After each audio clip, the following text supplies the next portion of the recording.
சிரிப்பு சுலபம், ஆனால் அந்த சிரிப்பில் வாழ்க்கையின் உண்மையை சொல்ல வைப்பது அரிது. அதை செய்தவர் கவுண்டமணி.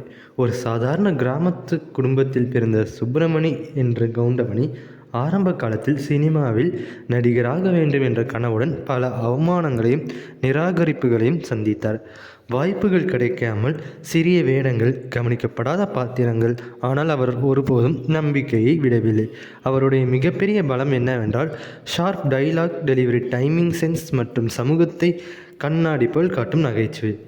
கவுண்டமணி செந்தில் கூட்டணி வெறும் காமெடி அல்ல, அது ஒரு காலகட்டத்தின் குரல்.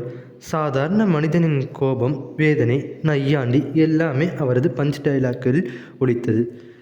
பலர் அவரை காமெடியன் என்றே சுருக்கினார்கள். ஆனால் அவர் ஒரு பவர்ஃபுல் பர்ஃபார்மர்.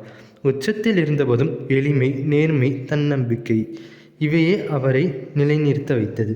கவுண்டமணியின் வாழ்க்கை சொல்லும் பாடம் தெளிவு.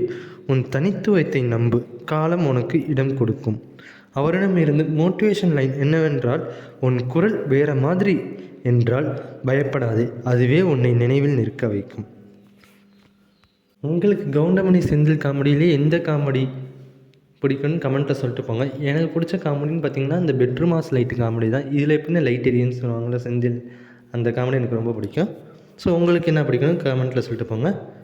இப்போ தான் இத்தனை காமெடி நடிகர்கள் இருக்காங்க. அப்போ பார்த்தீங்கன்னா அந்த காலத்தில் கவுண்டமணி செந்தில் மட்டும்தான் அப்போ எல்லா படங்கள்லேயும் ரூல் பண்ணி நடித்தாங்க காமெடி நடிகர்கள்னு பார்த்தீங்கன்னா. ஸோ இந்த வீடியோ உங்களுக்கு பிடிச்சிருந்தா நம்ம மறக்காமல் நம்ம சேனல் லைக் பண்ணுங்கள், ஷேர் பண்ணுங்கள், சப்ஸ்கிரைப் பண்ணுங்கள். இது டே 40 ஆஃப் 100 days 100 மோட்டிவேஷன் சேனல் வந்துக்கிட்டே இருக்கும். ஸோ மறக்காமல் சப்ஸ்கிரைப் பண்ணிக்கோங்க.